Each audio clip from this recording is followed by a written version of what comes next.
What's going on, people? We are Tottenham TV, back here for another episode of the Premier League SPUR-SPECTIVE, where we review every single Premier League game and look at the scores from Predict the Prem as well, where me and my brother predict every single Premier League outcome. The way the scoring works, it is 5 points for a completely correct score, 1 point for a correct result, win, lose or draw, and a star man as well, where we pick a player every week, and it's 5 points for a goal, 3 points for an assist, and once you pick a man, you cannot pick them again, which is very interesting. The scores on the doors at the moment is 12-8 to Simeon, and let's get straight in to reviewing the games. And let's start off with Spurs against Wolves, which finished 1-0 to Spurs on the day. I went 2-0, Sim went 3-0, so we both get a point there. I mean, we kind of reviewed this game into such length. Well, we'll kind of breeze past it, but good 3 points for Spurs. Yeah, I think it was a difficult game, but we got there in the end. A good set-piece goal in the second half after a really drab first half. I think we really improved in the second. At the end of the day, probably just about deserved the win, but definitely a lot of room for improvement. And hopefully Conte realises that and we can start working on that. Yeah, 100%. So that's 1 point each there. 39 now, as you can see on the top left of your screens. Let's move on to Crystal Palace against Aston Villa, which finished 3-1 to Palace on the day. Sim went 3-1, so he gets the exact correct score there. So 5 points goes to Sim, 1 point goes for me, seeing as I only picked 1-0 to Crystal Palace. And it carries on Aston Villa's dreary start to the season, to be honest. Ollie Watkins opened the scoring, put Villa in the lead, but Crystal Palace hit back with 2 goals from Wilfried Zaha and 1 goal from Mateta. I mean, what a start to the season from Wilfried Zaha. Yeah, and obviously he did miss one of the penalties, but he was lucky enough to get the rebound. The other goal was a really nice finish. But Villa, I mean, the pressure has got to be starting to mount on Steven Gerrard now, surely. I think he had a good start at his time at Villa, but I think things have really gone wrong over the back end of last season and now this season, especially with some of the players they have. And some of the signings he's made, you expect a lot more from a lot of their performances. I think, especially a club of Villa size, they're probably expecting to progress and start looking at the top 7 and try and challenge for that. And they look nowhere near that right now. And the last season, what they finished 11th or 10th or 11th, something like that, yeah, maybe even 9th, but yeah. So they have to look to build on that. And if they're not looking to do that, is the pressure really going to start mounting on Stevie G? Yeah, and you've got teams like Crystal Palace that look like they should be in and around the same kind of finishing spot or aiming for similar places, Crystal Palace and Villa. But actually, when you look at the squads, Villa should be going ahead of Crystal Palace. But for me, in terms of team development, Crystal Palace look way ahead of Aston Villa at the moment. Yeah, look, and you look at the talent for Villa have, like Bailey and Watkins, Ings, Coutinho, McGinn, Kamara, who's a good player, Luka Dean at left back, very good left back, Matty Cash is a good right back. Yeah, like, they Carlos, got Emi Martinez in goal. They got a good team. So like this is a really poor start to the season for them. Villa should, in terms of where Villa's squad is at the moment, they should be looking to finish around West Ham's level, in my opinion. Yeah. That should be the aim. Yeah. And it's been a very poor start. Not to say you can't turn it around. West Ham, bottom of the league with 0 points. Yeah, exactly. Not to say Gerrard can't turn it around, but right now, they're definitely underperforming. And I think because he's Steven Gerrard, he probably gets a bit more leeway as well, maybe. I reckon. Yeah. All right, let's move on. That's 18-10 to Simeon, a big gap there. But let's move on to Everton against Nottingham Forest. Finished 1-1. Sim went 2-1 to Forest, so he gets 0 points there. I went 1-1, so I get 5 points here, and I was saved by 2 late goals. Brennan Johnson actually put Forest ahead with about 9 minutes to go, and then in the dying embers of the game, with 2 minutes left to play, Damari Gray levelled it up for Everton. And Forest will probably be upset they didn't take all 3 points in this one. Yeah, considering you take the lead so late on, you have to be depleted that you couldn't hold on to it. But from what I saw of the game, I felt like Forest were the better team for large parts. Obviously, I didn't get to see. I was watching a few games at once. I didn't get to see the whole 90 minutes just concentrating on that game. From what I saw, Everton looked very blunt going forward. They didn't seem to have seemed to threaten Nottingham Forest up until Forest scored, and then all of a sudden Everton stepped up and started getting some chances and ultimately got the equaliser. For, we've got to say, a very good assist by Pickford. Long ball forward for Gray, but one long ball forward from the keeper shouldn't be getting your players one-on-one. That's really poor defending. But Forest will be disappointed but encouraged by coming away with a point. Any away game, a point for a team like Forest is a good point. But they'll be disappointed. But I think Forest were the better team, and Everton still didn't look very. It's their first point of the season, isn't it? But they still didn't look very good, Everton, in this game, I have to say. And for Forest, Brennan Johnson opening his scoring off on the back of an unbelievable season in the Championship last year.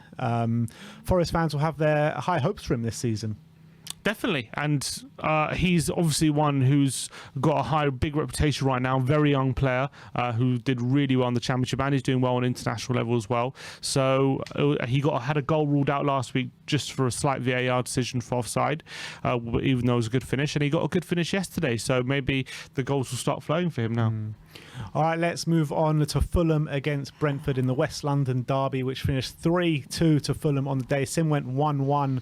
I went 2-1 to Fulham. So this was an interesting one because it was 2-2 going into the last minute of the game. And then Mitrovic scores that winner with a really nice goal to win it for Fulham. And, you know, Fulham would probably, because they were 2-0 up in this game, and then Brentford get it back to 2-2, and they're probably thinking, oh, is it another one of these days? Because in the first couple of games of the season, they actually played well and didn't end up with the points, and they were probably thinking, oh, is this the same story over again? But Mitrovic in the last minute getting the 3 points for them finally. Yeah, but Brentford don't have half some steel, do they? 2-0 down in 2 games already in the opening 3 games and came back both times to get back on level terms. And Ivan Toney as well in this game you got to give him a lot of credit because he had 2 goals ruled out through very slight offsides, and he kept going, and he ended up getting his goal to put the back on level terms after being 2-0 down. But Fulham, they're playing well, and the fact they were 2-0 up early in this game showed that confidence that was sort of flowing through them. But obviously they couldn't hang on.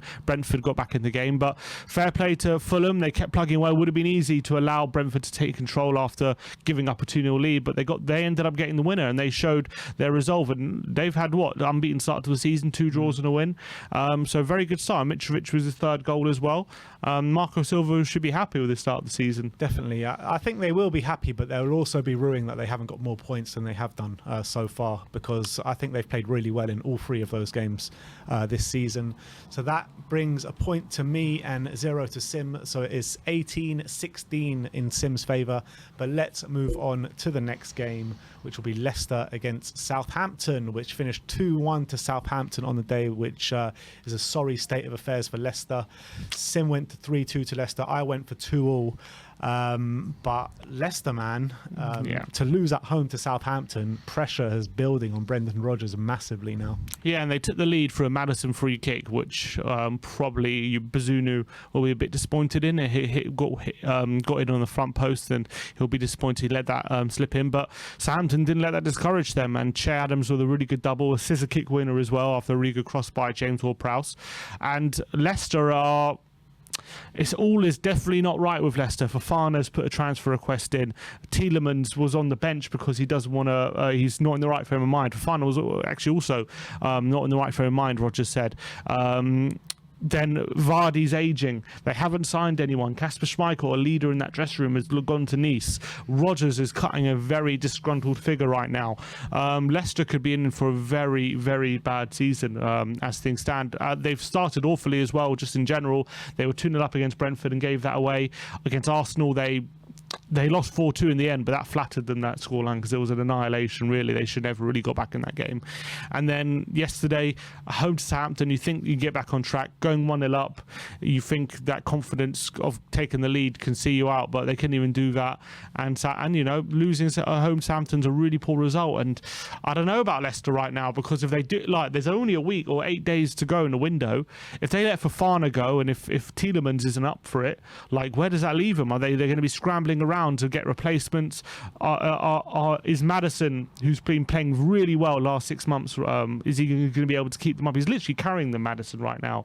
Is he going to be able to keep that up? He's carrying them to slight defeats, you know what I mean? Yeah, I know, exactly. If it wasn't for him, they would be getting battered. He seems to be coming up with something every game right now. So I don't know. I'm worried for Leicester. And there's even rumours that Rodgers was sacked. I mean, obviously it isn't true, but there was rumours flying around. I think Sky Bet suspended betting on Rodgers being sacked, and I think a few more defeats. But and they could be in trouble. But I don't even see Rodgers right now in terms of how their squad is. I don't see him as the main issue. I've seen a lot on social media from Leicester fans questioning Rodgers' tactics, questioning his substitutions. But the way I look at it, it's just like, first of all, are Leicester ever going to get a better manager than Brendan Rodgers after this? I'm not too sure about that. Unless they can somehow pull off like Pochettino or something like that, I can't really see them getting a better manager than Brendan Rodgers. And is he being given the best tools to work with and fulfill what they want to fulfill this season? I don't think so. They haven't signed anyone. Exactly. And you know, it goes back to, I don't know if you remember, but last year, when everyone was going on about Daniel Levy and the ownership and stuff, a lot of people called in and it was like, oh, the Leicester owners are the model to go by. Leicester got the best owners in the Premier League, blah, blah, blah, because they won an FA Cup in the Premier League. But look at the squad. Look at the state they've left that squad in. Yeah, they've done this very similar to what was happening at Tottenham. You know, let it go stale and not really regenerate and improve the squad. It's happened for a couple of years now. They were last season. They were on the decline, and now it's kind of they haven't pushed on whatsoever. It's kind of falling apart at Leicester right now. And a lot depends on how I think it's a massive week for their season. Because honestly, if they lose some important players like Fofana and Tielemans and they don't replace them at all, or at least adequately replace them, I don't know. I mean, could we really see them getting dragged into a relegation battle? I think it all depends on how long. Yeah, I think they can. If they lose their key players from now to the end of the window, I can't see them Fofana and Tielemans getting a better player than Tielemans. I can't see them getting a better player than Fofana. And even Maddison, there's a question about as well. There's no way they're getting a better player than Maddison. Mm-hmm. So, I mean, all seem out. It's very... It's worrying when you got all these players asking to leave and stuff. Then you know there's something wrong in the dressing room. Exactly. But anyway, no points each for us on that one. Let's move on to Bournemouth against Arsenal in an annihilation job from Arsenal at the Vitality, which finished 3-0 to Arsenal. Both of us going 3-1 to Arsenal, but there was literally only one team in this game. I mean, there were a couple of half chances from Kiefer Moore, but apart from that, this was total domination from Arsenal. Yeah, the only thing Bournemouth had was like long throws, and that was it. And to be honest, they did cause Ramsdale a bit of trouble, but they ended up dealing with it. Other than that, they had like Kiefer Moore trying to run in behind Saliba and Gabriel, and that was just never going to work in a million years. But I would say, watching that game, what I took away from that from a Bournemouth point of view is that I think that Kiefer Moore is going to cause a lot of defensive problems this season. Yeah, because he caused them trouble even doing it by himself, to be fair to him. So he did fairly well, even in the very, very limited support he was getting. So you've got to give him credit, but it wasn't nowhere near enough to trouble Arsenal. I have to say that run for the first goal by Jesus was spectacular. I have to say that was madness. But Ramsdale after the game saying not many teams are going to come here and play and control the game like we did. I'm like, you played Bournemouth, mate. Like, seriously, calm down. You played Bournemouth that haven't signed anyone this summer. Honestly, like, a lot of teams are going to go there and control the game. Look, to be fair, Arsenal are looking good, but they have probably had one of the easiest starts you could get right now. When you're looking at it, right, Arsenal's fixtures this season, fair enough, they've gone to Palace and won. The other two games... That was probably the game their biggest struggle, though. Yeah, and the other two games, Leicester, who are falling apart at the moment, and Bournemouth, who are looking like they're going to be the whipping boys of the division. So it's not, because way too early. They haven't really had proper adversity as of yet. And the only adversity they did have, they could have easily drawn that game at Palace. So... Look, at the end of the day, you've got to give them credit because you can only beat what's put in front of you. Yeah, they are looking good, and Jesus has started on fire, and they're clicking, but it's yeah. What I would early. say is once you'll see the real Arsenal once they start getting tested a little bit. Yeah. So as soon as teams start really physically dominating them and they play against a team with a proper structure and proper quality, I think they'll come unstuck. Yeah. Saliba scored a nice goal, though, to be fair. Yeah, let's move on from that one. No, it was a great goal. Really nice finish. But let's move on. A point each there, 19-17. Let's move on to Leeds against Chelsea, which finished 3-0 to Leeds at Elland Road, which in a bouncing Elland Road as well. Unbelievable atmosphere it was that day. Sim went 1-1. I went 2-1 to Chelsea.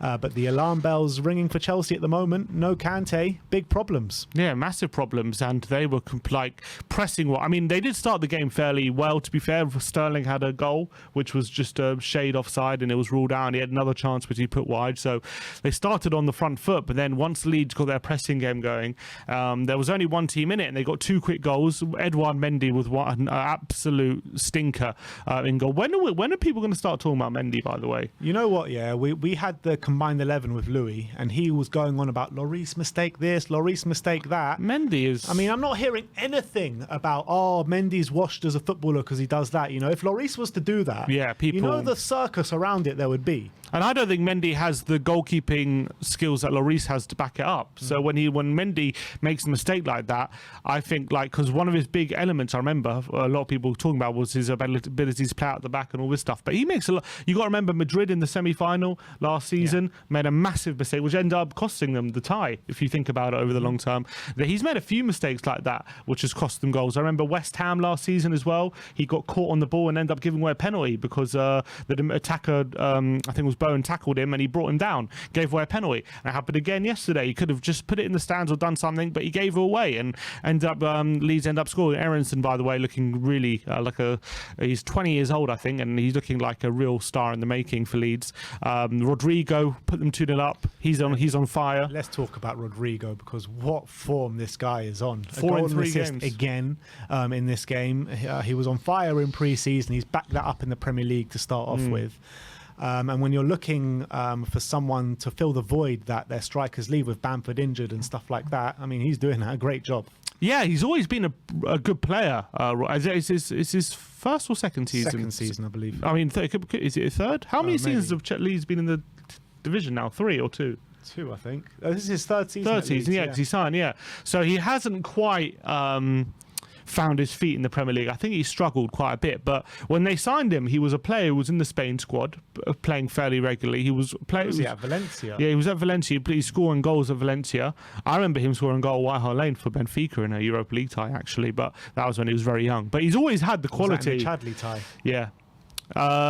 He's always had the quality, but he hasn't, coming from La Liga and being this kind of player he hasn't quite married that with the physicality. But now he's starting to find his feet. At least it looks like anyway, in that role. And he's got a very good left foot. He's quite a quick player as well. So maybe Leeds finally are going to start seeing the most of him, and he's playing really well at the moment. 4 goals in 3 games. Well, yeah, I completely agree. And when you're looking at Chelsea, first of all, Kalidou Koulibaly got shown a red. Yeah, he struggled. Yeah, he did struggle. I mean, why didn't we put him under pressure like that? But when you're looking at Chelsea, how do you assess their start to the season and what they can achieve this season? I mean, they've got a good squad of players, don't get me wrong, but their front line is very blunt. They don't have much of a presence up front, and I think that's probably what cost them against us a win.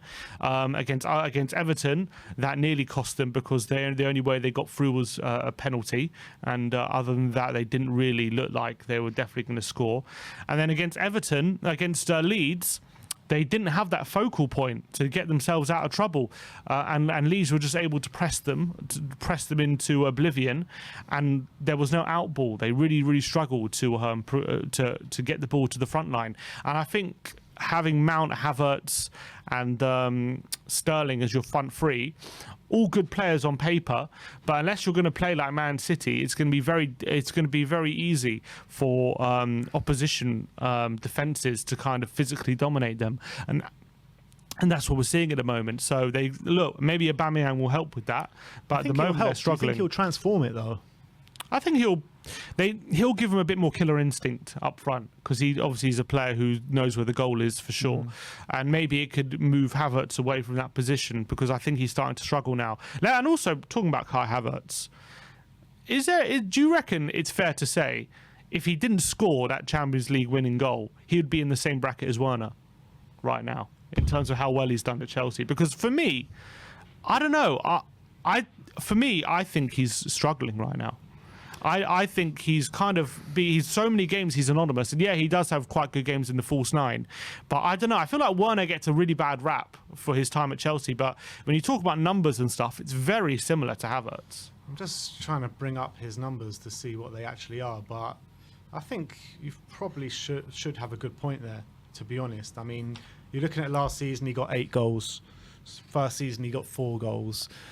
The thing is with Havertz, And Why does Werner get all the shit and Havertz says I think nothing? Havertz is like a bit of an odd man out. They keep trying to like find a role for him, shove him in there. I feel like for a good year now, since the Champions League final, he's been a false nine. I don't think they've played him anywhere else. But is that his position? Like, is that his favoured position? Is that where he wants to be playing week in, week out? Well, they don't really. I guess at Leverkusen, his best position either off the right or was behind the striker. I don't know if he played false nine that many times at Leverkusen, and then Tuchel's system, I don't think he can play as off the right in Tuchel's system, and he doesn't play behind the striker, so that's really the only position for him. Maybe he just doesn't suit this Chelsea squad then. Yeah, that's what I'm feeling, but I feel like. I do think there's a really good player there, though. Yeah, of course. And I think with Werner as well, it's a very good player. And I think he'll probably start scoring again in Bundesliga. It's a strange one with Werner, though, because I thought last season he was really starting to improve and really getting to grips with his time at Chelsea. So I was surprised they let him go this summer. That game at the Bernabeu, he was electric. He was brilliant. And in that period when Chelsea weren't playing that well, he seemed like the only one that was being accounted for and really playing well at that time. Yeah. So I don't know. Maybe it's just perception. I feel like with this Havertz thing. If he had, I feel like it's a bit like Spurs with Lucas Moura. If you take away that hat trick, he would be probably would have gone 2 years ago. If you take away that hat trick at Ajax, Don't remember that hat trick at Huddersfield. No, exactly. Of course not. I feel like it might be similar to Havertz. If he hadn't scored that winning goal in the Champions League final, would he be looked at in a different light right now? Potentially, I think there's a case for it. Yeah, I agree. There is a case for it, but again, like I think that.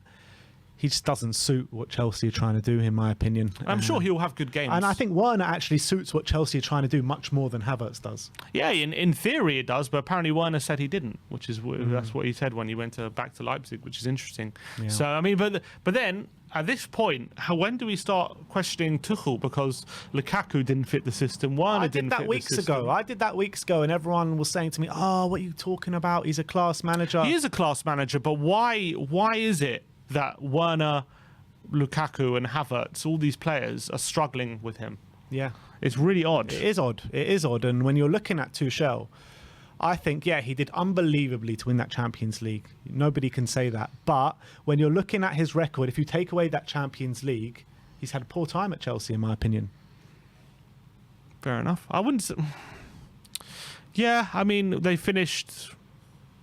I guess under Roman he might have been sacked. When a new manager, he would have. When a new manager comes into Chelsea, you're expected to go challenge for that league.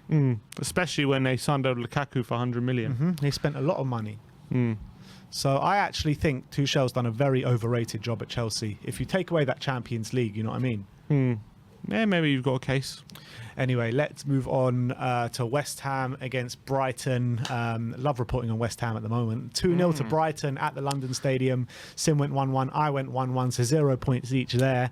West Ham, bottom of the league. Pointless. 0 points, 0 goals. Arsenal-esque from last season. 0 goals! I mean, they're struggling, man. They're struggling. When I looked at their signings, Scamacca in there, Cornet, they signed a guy from PSG, Kera. You're thinking, they've actually done some good business, but all the West Ham fans are up in arms right now. They're absolutely fuming with the business they've done. Because they've let players go and they haven't really improved the numbers of the squad. They've always been quite a small squad, and that's and it's continuing. They struggled badly against Brighton. Brighton were the better team, all ends up.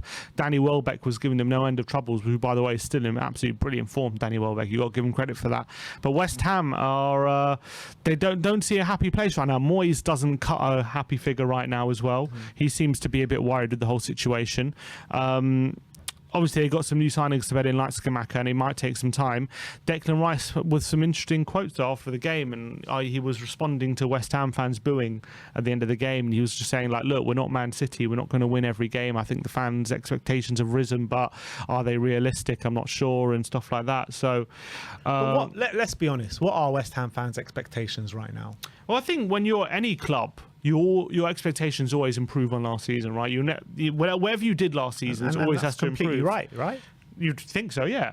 That should always be it always has to be progress. So for West Ham fans, finishing 7th last season, the aim has to be going back in the top 6, which they were 2 seasons ago. That has to be the aim. And with the top 6 looking at what it is right now, how realistic is it for them to break into that top 6? It's going to be very, very difficult, and especially now starting the season with 3 defeats, it's going to be very difficult to do that. So they're in a tough situation, West Ham. Maybe they just got to put all their eggs in the Conference League basket. Yeah, that's what I'm thinking, because I think if they finish like between, let's say for argument's sake, they can finish between 10th and 15th or something like that, in the league, but win the Conference League. They'll be more than happy with that. They'll be back in Europa League, so that's probably the aim. Look, top 6 is Europa League. That's how you got to look at it. So if they get back in Europa League by winning the Conference League, they should be happy with that, in my opinion.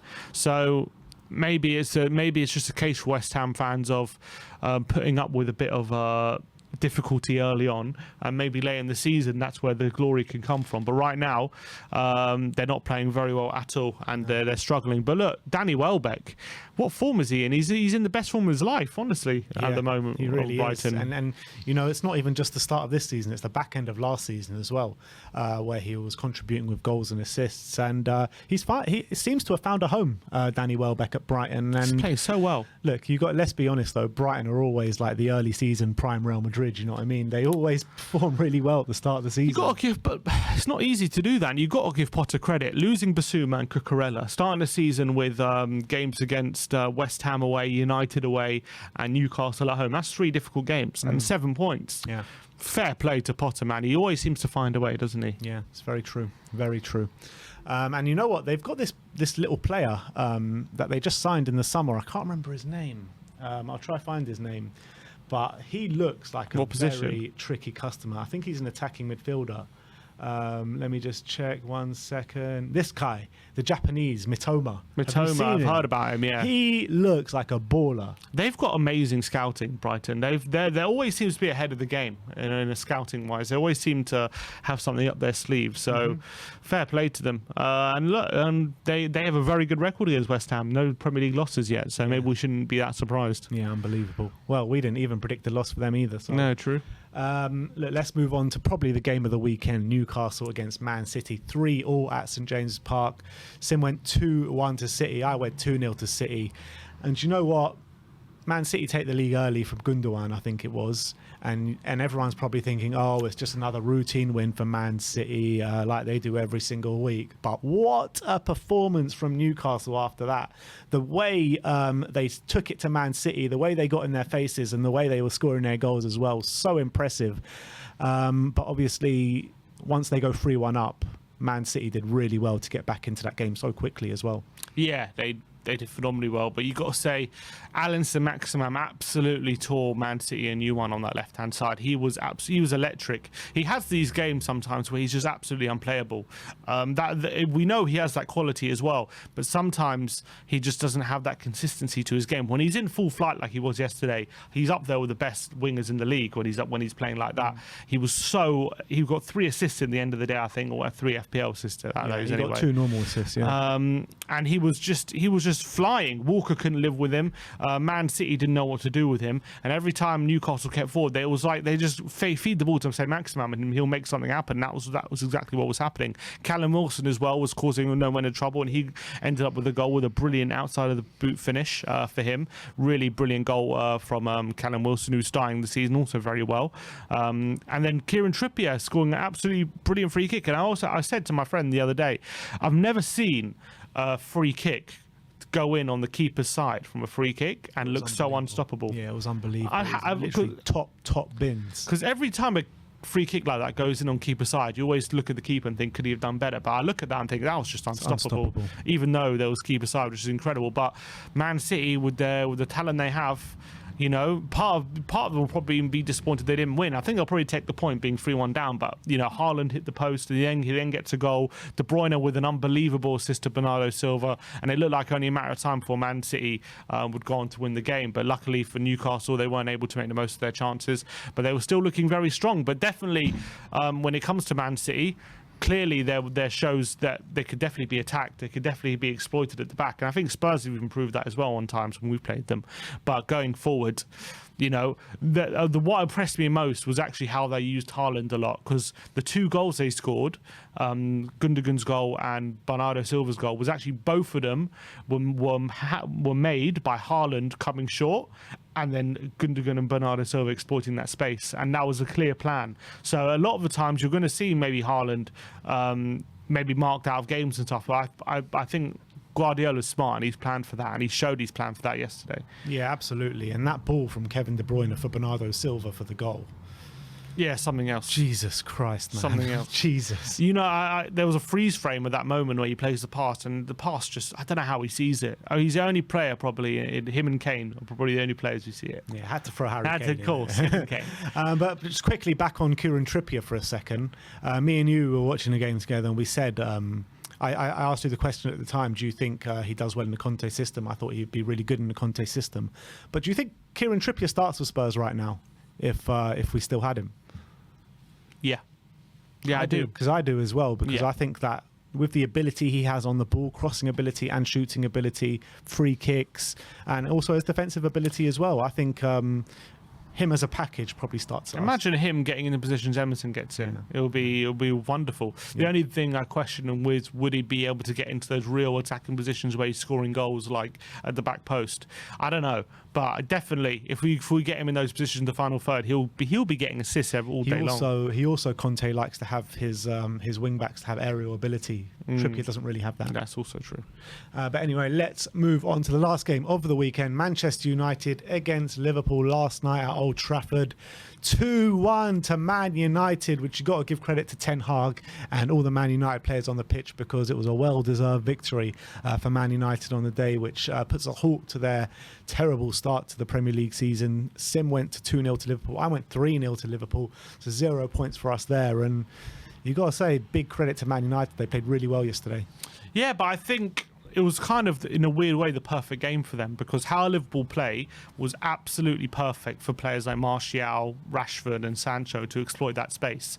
Liverpool pretty much gave them the space. It wasn't like something they had to earn for themselves. It's just how Liverpool play, that high line, they take risk. Liverpool are arrogant in that sense. They don't change their plan for anyone. They don't care who you have. And that's how Spurs were able to exploit them so badly in the home game last season, just because of how they play.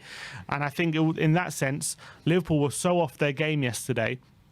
From a midfield standpoint, Henderson and Milner and Elliott were just not up to scratch in the middle. And because of that, and because they played that high line, it just left an ocean of space for Man United to play in. And it was no surprise that they made it pay a couple of times. And then, from the other point, when it comes to how well United defend, and they did defend well, to be fair to them, but Roberto Firmino is probably if Lisandro Martinez could pick one striker in the Premier League to mark, it would probably be Firmino. Like, he is in terms of physicality and stuff like that, and as well, he's been off form for a while now. Roberto Firmino, he's been pretty poor for a couple of years now. He probably couldn't have handpicked a player but easier to mark in the Premier League, so that's why he had a lot of joy. If it was Núñez there instead of Firmino, I think he would have struggled a lot more physically, Lisandro Martinez. But credit where credit's true, he was absolutely physically dominant and he was brilliant.